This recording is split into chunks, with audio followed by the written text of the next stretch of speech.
Salut tout le monde! Aujourd'hui dans cette vidéo, nous allons expliquer les opérations sur les expressions algébriques.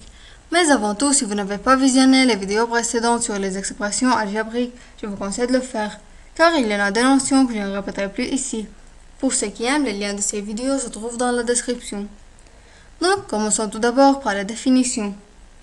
En effet, lorsqu'on effectue une ou des opérations sur une expression algébrique, on transforme cette expression en une autre qui lui est équivalente.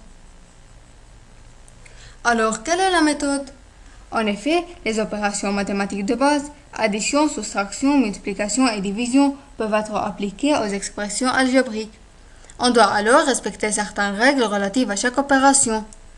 Dans le cas d'une expression algébrique qui fait intervenir plusieurs opérations, on doit respecter la priorité des opérations et les lois des exposants.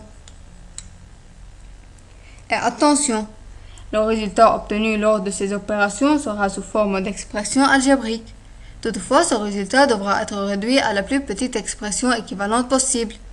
L'expression algébrique de départ et l'expression réduite seront alors équivalentes puisqu'elles ont la même valeur numérique.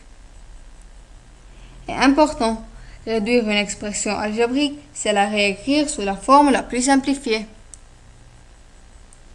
En effet, c'était tout pour aujourd'hui. Si vous avez profité de cette vidéo, mettez un like, partagez-la et abonnez-vous dans la chaîne pour recevoir tout ce qui est nouveau.